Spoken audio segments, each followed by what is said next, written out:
अस्सलाम वालेकुम नाजरीन, आप देख रहे हैं नया पाकिस्तान और मैं हूं शहजाद इकबाल। हुकूमत ये कहती रही है कि 9 और 10 मई को जो जलाओ घिराव हुआ उसके मास्टरमाइंड और उसके प्लानर पाकिस्तान तहरीक इंसाफ के चेयरमैन हैं, जिनको सजा जरूर मिलनी चाहिए। कल पाकिस्तान तहरीक इंसाफ के चेयरमैन GIT के सामने पेश हुए और उनसे वहां पर भी ये सवाल हुआ कि जो कुछ 9 और 10 मई को हुआ क्या वो प्लान था या इत्तफाकन था। तो उस पर पाकिस्तान तहरीक इंसाफ के चेयरमैन ने जवाब दिया कि प्लानिंग कहीं और से हुई थी और मेरा उन तमाम मामलात से कोई ताल्लुक नहीं है। कल जॉइंट इन्वेस्टिगेशन टीम ने यह भी उनसे सवाल किया कि हमारे पास सबूत मौजूद है कि आपने लोगों को मुश्तइल किया और अहकामात दिए, और इस पर पाकिस्तान तहरीक इंसाफ के चेयरमैन ने कहा कि सब लोग अपनी मर्जी से उन मकामात पर गए थे। और कल एक खिताब में वो ये भी कह चुके हैं, वो इस बात को जस्टिफाई कर चुके हैं कि जिस तरीके से मुझे रेंजर्स के जरिए जलील करके गिरफ्तार किया, उसके बाद जो रद्द अमल आना है वो इसी तरह का आना था कि लोगों ने पुरअमन एहतजाज करना था GHQ और कोर कमांडर हाउस के बाहर जाकर, और ये भी कहते रहे कि साजिश थी जिसकी वजह से जलाओ घेराव हुआ। इस मामले पर और दीगर मामलात पर हम बात करेंगे, जिसके लिए हमें ज्वाइन किया है पाकिस्तान के वज़ीर दाखिला राना सनाउल्लाह ने। राना साहब, बहुत बहुत शुक्रिया वक्त देने के लिए। राना साहब, आप कहते रहे कि पाकिस्तान तहरीक इंसाफ के चेयरमैन जो है वो जिम्मेदार है 9 मई के वाक़यात के हवाले से और वो मास्टरमाइंड है इसके, लेकिन कल जब PTI चेयरमैन पेश हुए GIT में तो वहाँ पे उन्होंने कहा है कि जो साजिश थी वो कहीं और से थी। ये भी कहा कि लोग अपनी मर्जी से वहाँ पर गए थे और अगर रेंजर्स ने मुझे उठाया, जलील करके उठाया, तो फिर रद्द अमल तो इसी तरीके से आना था। वो गए और पीसफुल प्रोटेस्ट करने गए थे, ये तो उनका हक है। ये तो उसका मौक़िफ़ है ना, और वो अपना कोई भी मौक़िफ़ जो है वो इख्तियार कर सकता है। लेकिन मामला ये है कि क्या इससे पहले उसने ये बयानिया नहीं बनाया कि मेरी गिरफ्तारी जो है वो रेड लाइन होगी, और उसने इसके ऊपर लोगों को पूरी तरह से तैयार नहीं किया कि अगर मुझे गिरफ्तार किया जाए तो आपने बाहर निकलना है, और लोगों को ये बाकायदा टारगेट्स नहीं दिए गए कि आपने किस किस जगह पे जाके हमलावर होना है। रावलपिंडी में कहाँ पे जाना है, लाहौर में कहाँ पे जाना है, पेशावर कहाँ पे जाना है, किन लोगों की जिम्मेदारी है कि वो लोगों को खड़ा करेंगे, कौन लोग जो है वो लीड करेंगे, कौन लोग जो है वो जाके वहाँ पे घिराव जलाव करेंगे। ज़मान पार्क में वहाँ पे लोगों को पेट्रोल बम बनाने की ट्रेनिंग नहीं दी जाती रही, वहाँ पे लोगों को इस बारे में जो है वो पूरी तरह से ट्रेन नहीं किया जाता रहा।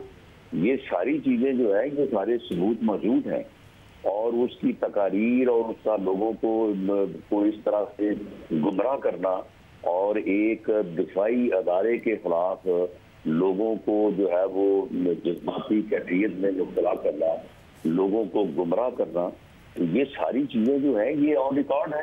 तो राना साहब अपने तौर पे जो मौक़िफ़ इख्तियार करे वो कर सकता है। तो राना साहब, गुमराह कुन बयानिए पे इमरान खान साहब को आप पकड़ना चाहते हैं, उनके खिलाफ तहकीकात करना चाहते हैं, या ये जो कुछ हुआ 9 मई को उसके प्लानर के तौर पे करना चाहते हैं कि पहले से एक मंसूबा था कि GHQ जाना है, कोर कमांडर हाउस जाना है? क्योंकि इमरान खान साहब कह रहे हैं कि हमारा कोई ऐसा प्लान नहीं था, ये प्लान तो कहीं और तैयार हुआ था।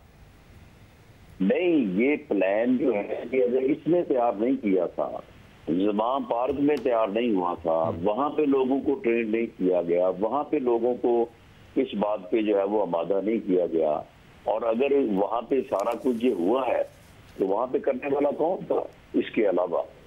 तो ये अगर ये सारा कुछ इसने किया तो ये मास्टरमाइंड है। राना साहब, इसके अलावा IMF प्रोग्राम के बाद जो माशी गैर यकीनी थी उसमें कमी होती नजर आई है, बट अब यही कहा जा रहा है कि जो ट्रांजिशन का फेज है, इलेक्शंस अपने वक्त पर हो, नई हुकूमत आए और ट्रांजिशन हो, वरना अगर इसमें भी अभी अभाम रहेगा कि क्या इलेक्शन वक्त पर होंगे या नहीं होंगे, तो जो सियासी गैर यकीनी होगी उससे फिर ये माशी गैर यकीनी दोबारा पैदा होने के इम्कान आते हैं। तो नून लीग कॉन्फिडेंट है कि जब हुकूमत आप ख़त्म करेंगे उसके बाद 60 या 90 दिन के अंदर ही इलेक्शन होंगे, इससे तजावुज़ नहीं होगा।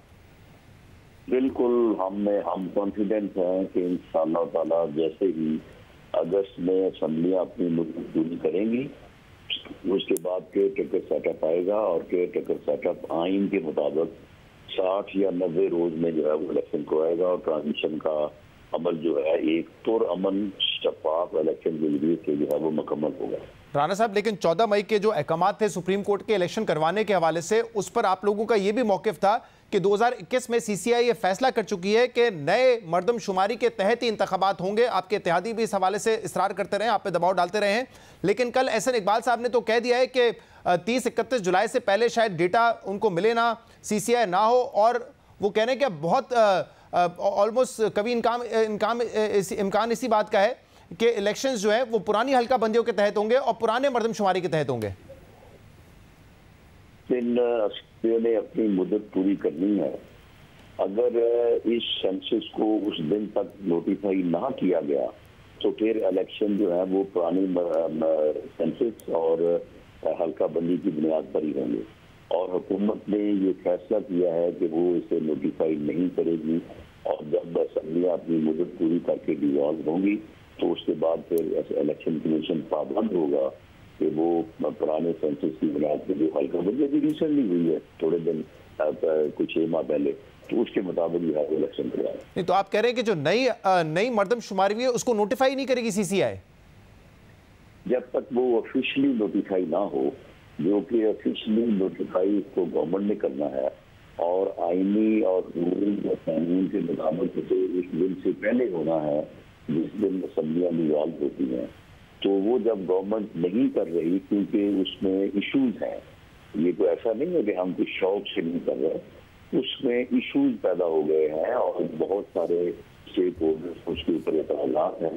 मैं तफसील में नहीं जाता, आपके इल्म में सारे, तो इसलिए वो मर्दमशुमारी नोटिफाई नहीं हो रही। तो जब गवर्नमेंट नोटिफाई नहीं करेगी और असम्बलियाँ डिसॉल्व हो जाएंगी अपनी मुद्दत पूरी करके, तो फिर इलेक्शन कमीशन पाबंद है कि जो हल्का बंदी मौजूद है, जैसी भी है, जो भी है, उसके मुताबिक इलेक्शन कराए। लेकिन आपके इत्तेहादी जो आपके साथ बैठे रहे, बिलखसूस एमक्यूएम, उनका तो ये इसरार था। इनफैक्ट 2021 में जब वो पीटीआई के इत्तेहादी थे उस वक्त भी उन्हीं की ये रिकमेंडेशन थी कि नए सेंसस करवाए जाएं, पुराने सेंसस में इतने मसाइल हैं। वो आपके साथ जुड़े रहे, वो इस उम्मीद पे हैं कि नए मर्दमशुमारी से पर ही इलेक्शन होंगे। पीपल्स पार्टी कह चुकी है कि सिंध में जो है वो मर्दमशुमारी गलत 2018 में भी हुई, अब भी उनको एतराज़ात हैं। तो आप कह रहे हैं कि पुरानी ही मर्दमशुमारी पे होंगे, नई मर्दमशुमारी पे होने का इम्कान अब कम ही रह गया है। इस वक्त एमक्यूएम जो है उसका भी यही मौक़िफ़ है कि ये जो मौजूदा मर्दमशुमारी हुई है उसके रिजल्ट से एमक्यूएम जो है वो सबसे ज्यादा गैर मुतमईन है, इसलिए इस नई सेंसस को वो तस्लीम नहीं करते। वो 2018 को भी रिजेक्ट कर चुके हैं सर। वो कह रहे हैं मजबूरी में हमने किया था उस वक्त। नहीं, वो इस मर्दमशुमारी को जो अब हुई है, जिसके नोटिफाई होने की बात हो रही है, वो इसको भी तस्लीम नहीं करते। इसके ऊपर लेकिन कल मुस्तफा कमाल साहब हमारे शो पे थे, उन्होंने तो कहा कि बिल्कुल नई मर्दमशुमारी पे ही होना चाहिए, ये नहीं हो सकता कि पुरानी मर्दमशुमारी पर हो। उनका तो मौक़िफ़ बड़ा क्लियर है इस पर। लेकिन नई मर्दमशुमारी जो है उसके ऊपर इत्तफाक भी तो हो ना सबका। उसके ऊपर जो बलूचिस्तान में ये मर्दमशुमारी ने जो रिजल्ट सामने लाए हैं उनके ऊपर भी बड़े एतराज़ात हैं। ये सारी चीजें जो है कि मामला सॉर्ट आउट होना लाजमी है, और ये मर्दमशुमारी का जो मामला है इसके ऊपर जो है वो फौरी तौर पे कोई फैसला जो है वो मुल्क में जो है वो एक मुतनाज़ सूरत हाल पैदा कर सकता है। इसको ऐसे अंदाज में मुकम्मल करना कि सबको उसके ऊपर एतमाद भी हो, इत्तफाक भी हो, वो बड़ा जरूरी है। तो ये टाइम कंज्यूमिंग है, इसमें तो टाइम लगेगा। और इसके अलावा राना साहब, अपने इत्तेहादियों से आपने बातचीत शुरू कर दी है केयरटेकर सेटअप के हवाले से? जब मुलाकात हुई शरीफ खानदान और जरदारी खानदान की दुबई में, उस वाले से भी उस वक्त ये खबरें आ रही थी कि इस पर बात हुई है। अब तो 30 दिन से भी कम रह गए हैं, आप कह रहे हैं वक्त पे असेंबली मुद्दत पूरी करेगी और हम चले जाएंगे, तो क्या बातचीत शुरू हुई है इत्तेहादियों से? देखिए, केयरटेकर प्राइम मिनिस्टर के इंतखाब के लिए जो है वो जो आइन में तरीकाकार बन है, वो opposition leader of the house और लीडर ऑफ द अपोजिशन के दरमियान ये कंसल्टेशन होनी है, और इसके ऊपर जो है वो वज़ीर आज़म बिल्कुल काम कर रहे हैं। और जिन नामों के ऊपर वो मुस्तफ़ या जिनके नामों के ऊपर जो तो उनकी नजर में दुरुस्त होंगे, उसके ऊपर फिर वो कंसल्टेशन जो है वो लीडर ऑफ द अपोजिशन भी करेंगे और अपने जो इत्तेहादी हैं उनसे भी करेंगे। और ये कंसल्टेशन का प्रोसेस जो है वो हफ्ते 10 दिन में, बल्कि इससे भी कम अरसे में मुकम्मल हो सकता है, जो महीना पहले शुरू करने की जरूरत नहीं है। तो आप कह रहे हैं इत्तेहादियों से भी कंसल्टेशन करेंगे और इसके बाद दीगर प्रोसेस तो यही है कि फिर लीडर ऑफ द ऑपोजिशन के साथ उस पर कंसेंसस डेवलप करना है। जी,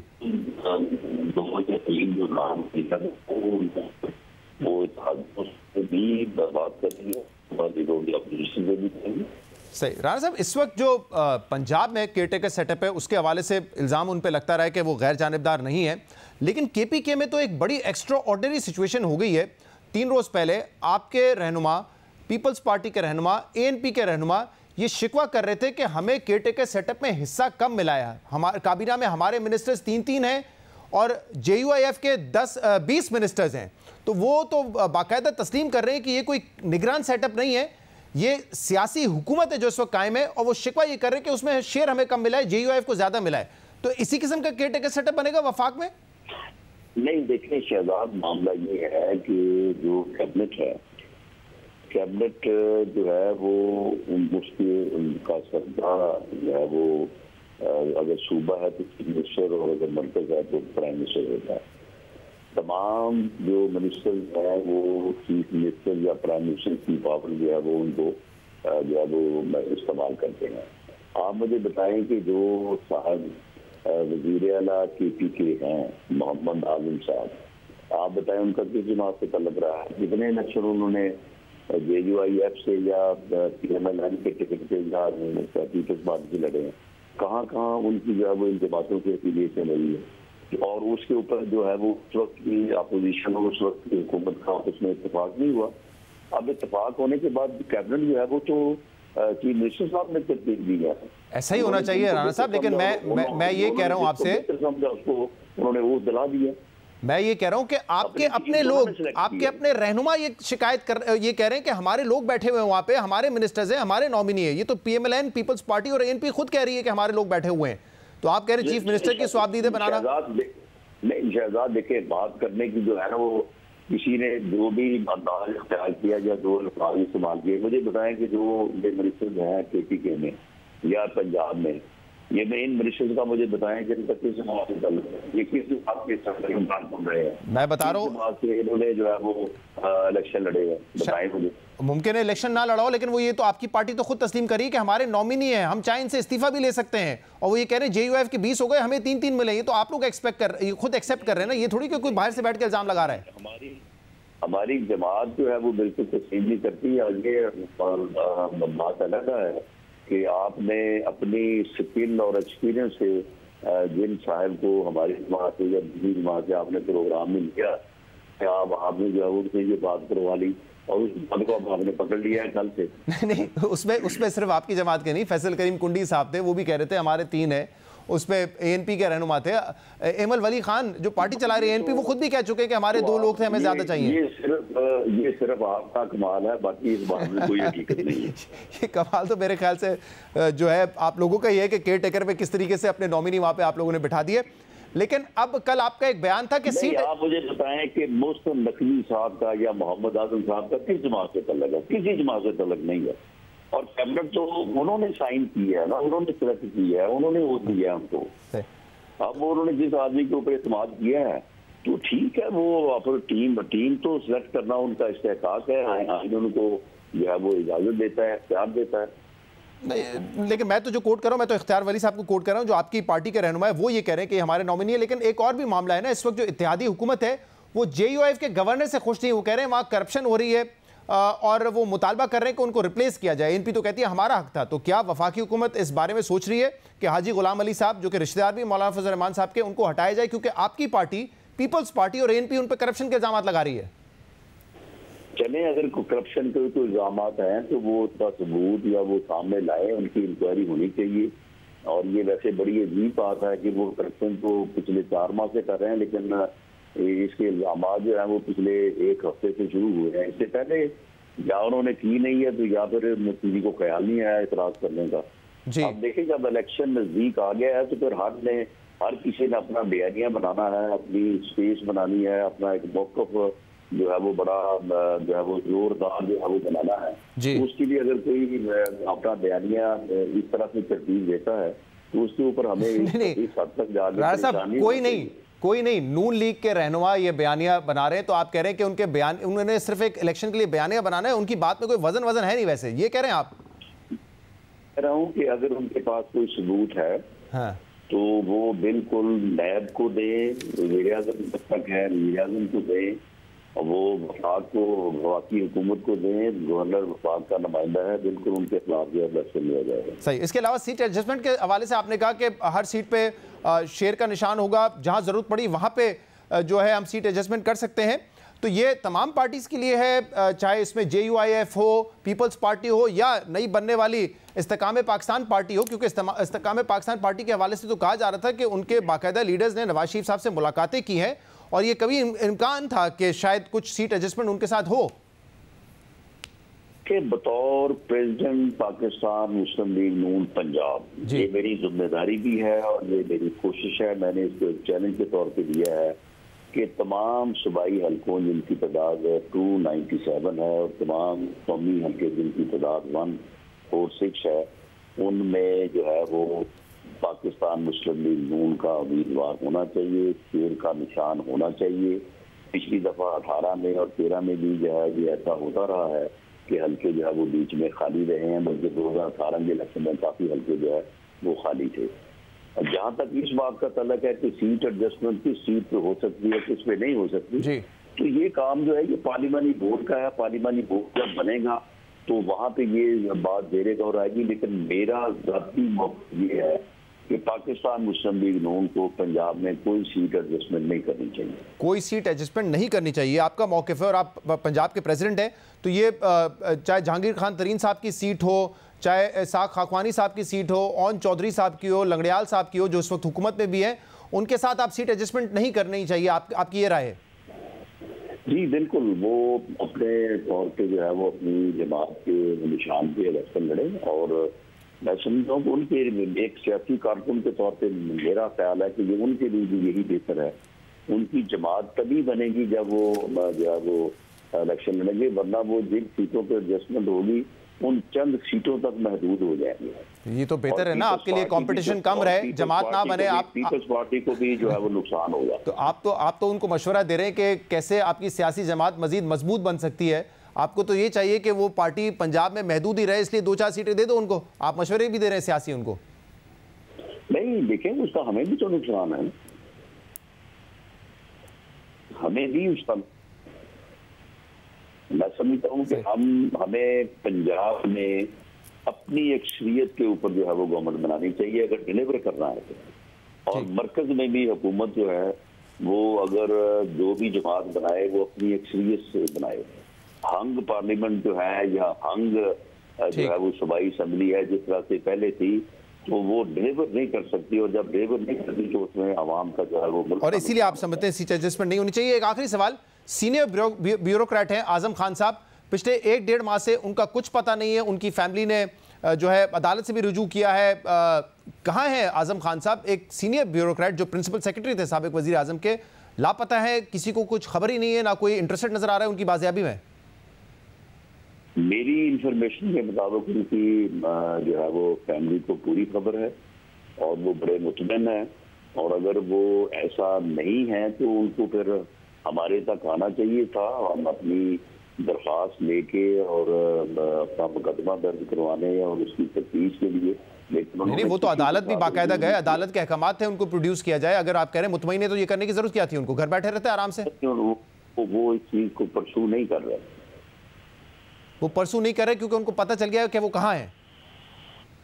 मेरी जो है वो असेसमेंट यही है।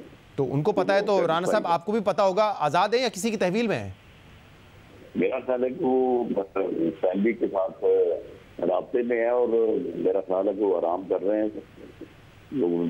आजादी से, अपनी आजादी से आराम कर रहे हैं या तहवील में आराम कर रहे हैं?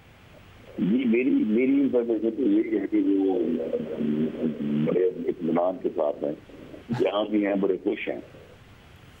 बहुत बहुत शुक्रिया। पाकिस्तान के वज़ीर दाखिला राना सनाउल्लाह साहब हमारे साथ मौजूद थे। प्रोग्राम में एक ब्रेक शामिल करेंगे, इसके बाद मजीद बात करेंगे। Stay with us. Welcome back नाज़रीन। इस्तेकाम पाकिस्तान पार्टी बनने के बाद पाकिस्तान तहरीक इंसाफ के कई साबिक रहनुमा इस पार्टी को ज्वाइन कर चुके हैं और पार्टी की लीडरशिप का कहना है कि तहरीक इंसाफ के मजीद बड़े नाम भी इस पार्टी में शामिल होंगे। लेकिन इस वक्त सवाल यह है कि क्या इस्तेकाम पाकिस्तान पार्टी हुकूमत का हिस्सा रहेगी, पीडीएम हुकूमत का हिस्सा रहेगी, और क्या उनके खिलाफ भी इलेक्शन लड़ेगी या उनके साथ मिलकर इलेक्शन लड़ेगी? इस हवाले से 19 जून को एक ट्वीट किया था डॉक्टर फिरदौस आशिक अवान साहबा ने। उन्होंने कहा था कि प्रेसिडेंट अलीम खान साहब का ये कहना है कि 2 हमारे जो लोग हैं काबीना में, ओन चौधरी और नुमाल नगड़ियाल, वो अगले चंद दिनों में इस्तीफा दे देंगे, वो पीडीएम हुकूमत से बाहर आ जाएंगे। फिर खुद अलीम खान साहब ने 5 जुलाई को ये इंटरव्यू दिया जिसमें उन्होंने कहा कि हम पीडीएम से अलायंस नहीं करेंगे, मुल्क की बर्बादी में पाकिस्तान तहरीक इंसाफ और पीडीएम दोनों हुकूमतों का हाथ है और हम 2-3 दिन में पीडीएम हुकूमत से अलहदा हो जाएंगे। ओन चौधरी और नुमाल नगड़ियाल दोनों काबीना से इस्तीफा दे देंगे। 2 टोक अल्फाज में प्रेसिडेंट आईपीपी अलीम खान ये कह रहे थे कि हम पीडीएम हुकूमत का हिस्सा नहीं रहेंगे, हम उनके साथ सीट एडजस्टमेंट नहीं करेंगे, अलायंस नहीं बनाएंगे। लेकिन अहम बात यह कि इस इंटरव्यू को गुजरे भी 10 दिन हो चुके हैं, लेकिन अब तक ओन चौधरी और नुमान लंगड़ियाल साहब ने इस्तीफा नहीं दिया है। बल्कि आज ये खबर सामने आई कि आईपीपी पार्टी के patron in chief Jahangir Khan Tareen ने कहा है कि जब तक ये हुकूमत रहेगी, जब तक असेंबलियां चल रही हैं, तब तक ये दोनों हुकूमत का हिस्सा रहेंगे। साथ में उन्होंने ये भी कहा है कि हम सियासी इस्तेकाम के लिए आए हैं, 2 इस्तीफों के बाद मुल्क को सियासी अदम इस्तेकाम की तरफ नहीं धकेल सकते। इस पर हम मजीद बात करेंगे, जिसके लिए हमें ज्वाइन किया है सेक्रेटरी इत्तलात डॉक्टर फिरदौस आशिक अवान साहबा ने। डॉक्टर साहबा बहुत बहुत शुक्रिया वक्त देने के लिए। डॉक्टर साहबा, क्या पोजीशन है आपकी पार्टी की? 19 तारीख को आपने अलीम खान साहब का जो मैसेज था उसको ट्वीट किया कि इस्तीफा दे देंगे दोनों हजरात। अलीम खान साहब खुद भी कह चुके हैं, पार्टी के प्रेसिडेंट हैं, लेकिन आज ये खबर सामने आई कि तरीन साहब ने कहा है कि कोई इस्तीफा नहीं हो रहा है, ये पीडीएम हुकूमत का हिस्सा रहेंगे जब तक असेंबलीज हैं। बिस्मिल्लाहिर्रहमानिर्रहीम। शहजाद भाई, मैं आपका सारा नैरेटिव सुन रही थी। देखिए, आपका वैलिड कंसर्न है और यकीनन इसमें क्लैरिटी आनी चाहिए। और ये क्लैरिटी ये है कि जिस वक्त अलीम खान साहब ने ओन चौधरी साहब को इस्तीफे के लिए कहा, तो उस वक्त तरीन साहब मुल्क से बाहर थे अपने इलाज के सिलसिले में। जब उनसे राब्ता किया गया और उन्होंने कहा कि let me come back and I will settle and discuss, मैंने उनसे जब कंसल्टेशन की थ्रू व्हाट्सएप, तो उन्होंने कहा कि I will come back and then will decide. Eid के दिनों में जब वो आए तो हमारे सेक्रेटेरिएट में तरीन साहब की मीटिंग हुई अलीम खान साहब से, और वही बयानिया दोबारा से दोहराया गया और दोनों ने मुझे ये कहा कि 1-2 दिन में इंशाल्लाह हम इस पे फैसला कर लेंगे। और फैसले पे कंसेंसस ये है कि they should leave the cabinet. अब उसके बाद क्या होता है कि वो रेजिग्नेशन जो है वो जहांगीर तरीन साहब को जमा करवा दिए जाते हैं, और जहांगीर तरीन साहब के भाई का अनफोर्सीन हैपनिंग हो जाती है और एक ऐसा वाकया हो जाता है जिसकी वजह से कोई भी वो सुसानिया की वजह से उनके साथ कोई सियासी कंसल्टेशन में इंगेज नहीं होता। अब जब उनकी जुमेरात को कुलखानी हो जाती है और शहबाज शरीफ साहब उनके घर आने की ख्वाहिश का इजहार करते हैं, घर उन्होंने दुआ के लिए आना था, और साथ ही ये नैरेटिव वो कहते हैं कि आपको पता है कि हमारा इस वक्त जो है वो IMF के साथ जो चल रहा है जी, तो आई विल बी ग्रेटफुल कि अगर ये तो डॉक्टर साहब अब इत्तेफाक हो चुका है कि इस्तीफा नहीं देना है या अभी भी फैसला होना बाकी है? देखिए, इत्तेफाक ये हुआ है कि पाकिस्तान के लिए हमारी जो पाकिस्तान इस्तेकाम पाकिस्तान पार्टी है जी, इसका सबसे पहला फोकस जो है वो पाकिस्तान को मुस्तहकम करना है, वो मुआशी महाज हो या सियासी महाज हो।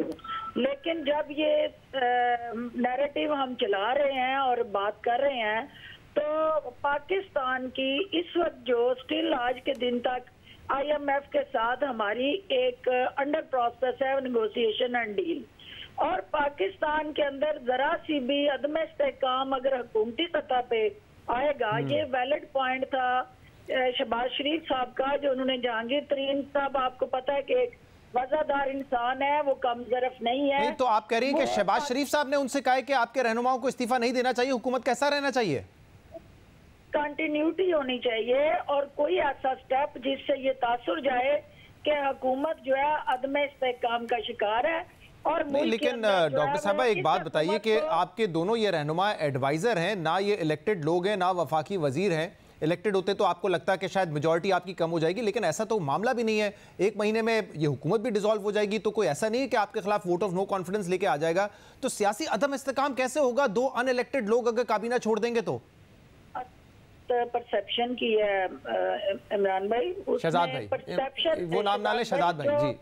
शहजाद भाई, जो परसेप्शन है ना, वो उसको रियलिटी के साथ इंटरलिंक कर रहे हैं। अगर आप इस वक्त ये परसेप्शन इंटरनेशनली बिल्ड करते हैं कि वो हुकूमत जिसके साथ ये डायलॉग डिस्कशन और IMF जो है वो इस इकोनॉमिक पैकेज में एंगेज होने जा रही है जी, उसकी अपनी हुकूमत के अंदर सफों में इस्तराब है, इंतशार है। तो मतलब आप ये कह रही क्योंकि हम IMF के प्रोग्राम में हैं, और अगर ओन चौधरी और नुमान लंगड़ियाल साहब ने इस्तीफा दे दिया तो IMF को ये लगेगा कि ये हुकूमत जो है ये इसमें अदम इस्तेकाम पैदा होने वाला है, इन दोनों अफराद के छोड़ने की वजह से मामला बिगड़ सकता है, तो IMF का प्रोग्राम जो है वो खटाई में पड़ सकता है। ट्रस्ट डेफिसिट है, यानी वो ट्रस्ट डेफिसिट को खत्म करने के लिए, स्टेबिलिटी के लिए, इस्तेहकाम के लिए एक पॉलिटिकल जो अनरेस्ट था। हाँ। और जो आपने खुद कहा कि इन दोनों शख्सियात का कैबिनेट में रहना या बाहर आना सियासी तौर पे उसका कोई वेटेज और वैल्यू इस लिहाज से नहीं है कि दोनों इलेक्टेड मेंबर्स नहीं है। जी जी जी। लेकिन जब परसेप्शन की बात आती है, सही। मुल्क के अंदर एक यकानगत इत्तेहाद की बात लेकिन ये बताइएगा फिरदौस साहबा कि क्योंकि अलीम खान साहब का जो हमने बयान भी सुनाया वो तो बड़े फर्म थे इस बात पे कि दोनों इस्तीफा देंगे, क्योंकि पीडीएम हुकूमत से हमारा कोई ताल्लुक नहीं रहना चाहिए, क्योंकि इस मुल्क को बर्बादी तक पीटीआई और पीडीएम हुकूमत ने उन्हें मिलकर पहुंचाया है। तो क्या अलीम खान साहब भी मान गए हैं, इत्तेफाक हो गया है उनका भी पैटर्न इन चीफ से, या ऐसा तो नहीं है कि पार्टी बनते साथ ही पार्टी में ग्रुप्स बन गए? क्योंकि वैसे भी तहरीक इंसाफ के लोगों में तो ग्रुप बंदी की बड़ी आदत थी, तो शायद वही आदत यहाँ पे भी नजर आ रही हो। नहीं, ऐसा है कि पार्टियों में होती है, कंसल्टेशन होती है, मुख्तलिफ राय आप मुख्तलिफ इश्यूज हैं, लेकिन जब ले तो फिर वो सबके ऊपर एज अ पॉलिसी लागू होता है, उसमें कोई फिर जाती राय नहीं होती। मेरा जाती मौकफ जो है as a sports person of the party हो सकता है कि मैं खुद भी उस कंफर्ट जोन में लेकिन वो जो भी बयान होता है, चाहे सेक्रेटरी इत्तलात की तरफ से हो, प्रेसिडेंट की तरफ से हो, वो पार्टी में कंसेंसस के बाद ही होना चाहिए ना, कंसल्टेशन के बाद होता है। ऐसा नहीं कि एक बयान आप दे रही हैं, अगले दिन फिर कोई और बयान आ गया, फिर प्रेसिडेंट साहब कह रहे नहीं इस्तीफा होगा, फिर वो कहते हैं पैटर्न चीफ इस्तीफा नहीं होगा। ऑफ कमांड जो है वो उसको इंटैक्ट होना जरूरी है, और उस चेन ऑफ कमांड में जहांगीर तरीन साहब जो है वो इस वक्त लीड कर रहे हैं। सही। हम सब उनको फॉलो कर रहे हैं। ठीक है, तो मुल्क के वसीतर मफाद में सियासी इस्तेकाम के लिए फैसला आईपीपी ने यह किया है कि दोनों हजरात काबीना का हिस्सा रहेंगे, काबीना से अलग नहीं होंगे, वरना फिर अदम इस्तेकाम पैदा होगा, IMF को भी परेशानी हो सकती है अदम इस्तेकाम को लेकर। एक आखिरी सवाल, अभी राना सनाउल्लाह साहब हमारे साथ मौजूद थे और हमने उनसे पूछा कि आप सीट एडजस्टमेंट के आईपीपी के साथ नहीं करेंगे, तो उन्होंने कहा कि आईपीपी के साथ सीट एडजस्टमेंट नहीं करेंगे। हमने कहा अलीम खान, जहांगीर तरीन, ओन चौधरी, नुमान लंगड़ियाल के साथ तो हो सकती है ना सीट एडजस्टमेंट, उन्होंने कहा नहीं उनके साथ भी नहीं हो सकती है। क्यों?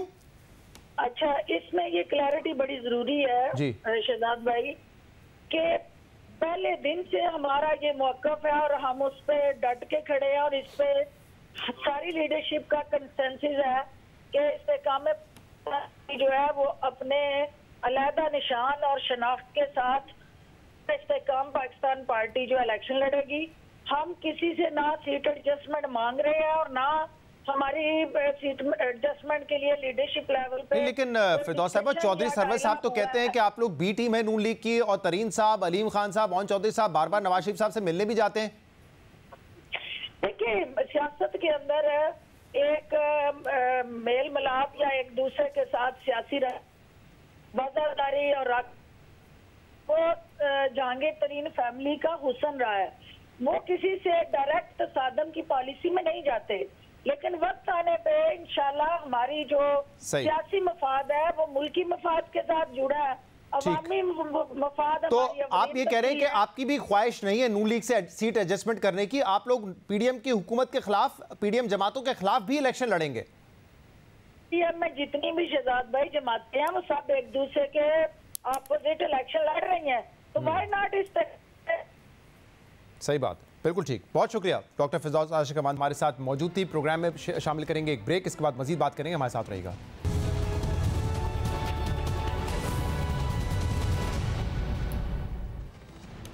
Welcome back. 2023 के आम इंतखाबात वक्त पर होंगे या नहीं होंगे, और अगर वक्त पर होते हैं तो क्या नई मरदमशुमारी के तहत होंगे या 2017 की मरदमशुमारी पर ही होंगे? ये इस वक्त एक बड़ा अहम सवाल है और हुकूमत की एक बड़ी वाज़ेह पोजीशन रही है इस हवाले से। उन्होंने कहा है कि CCI ने 2021 में फैसला कर लिया था, जिसमें ऑब्वियसली प्राइम मिनिस्टर समेत चारों सूबों के वज़राए आला होते हैं। उन्होंने कहा था कि CCI ने फैसला कर लिया था कि नई मरदमशुमारी पे ही 2023 के इंतखाबात होंगे, इसलिए अब ये हुकूमत पर बाइंडिंग है।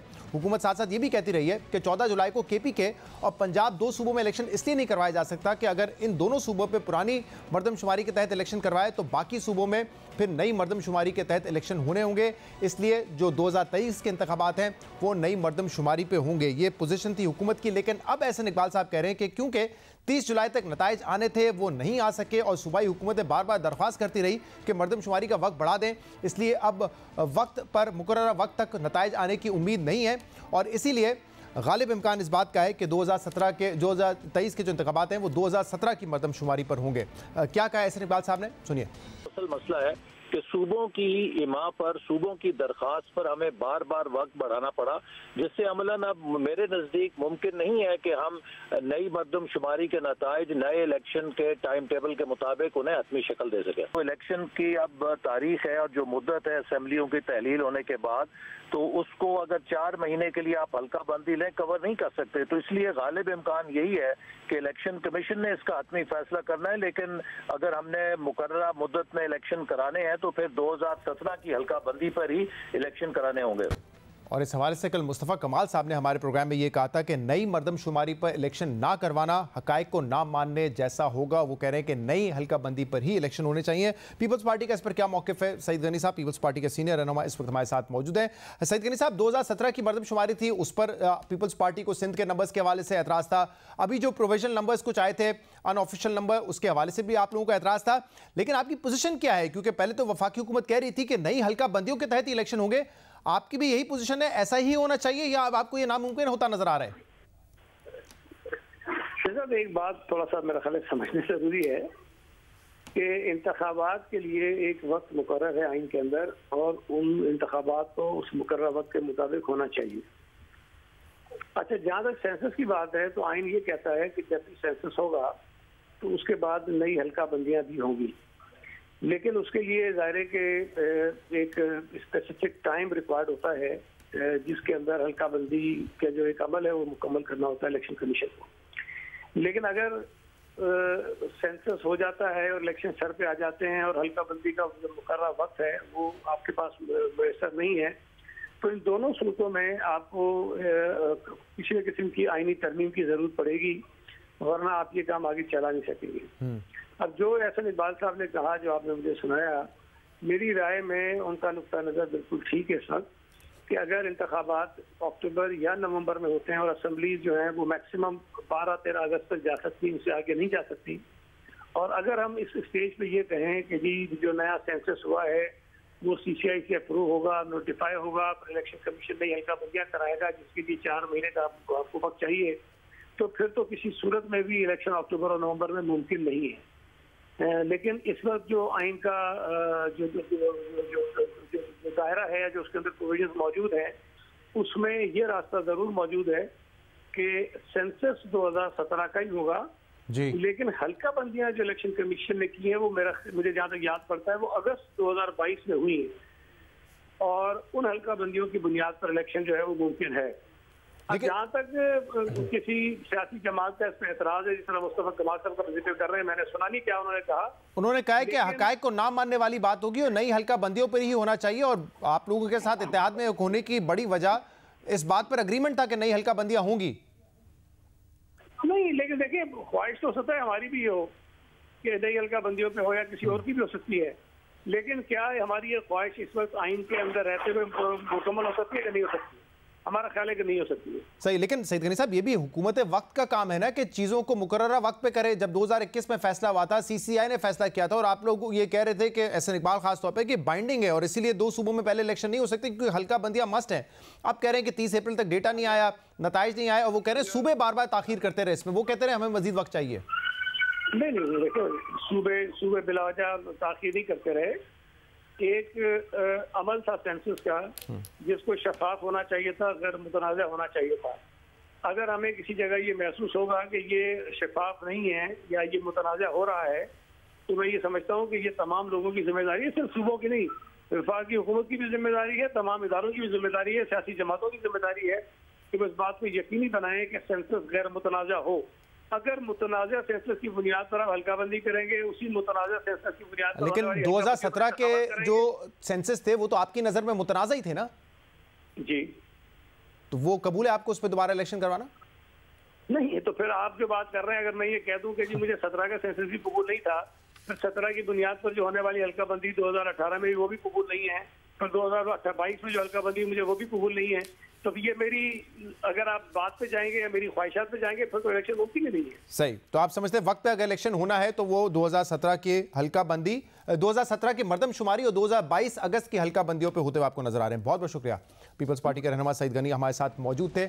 आज के प्रोग्राम में इतना ही। शो से इजाजत दीजिए। अल्लाह हाफिज।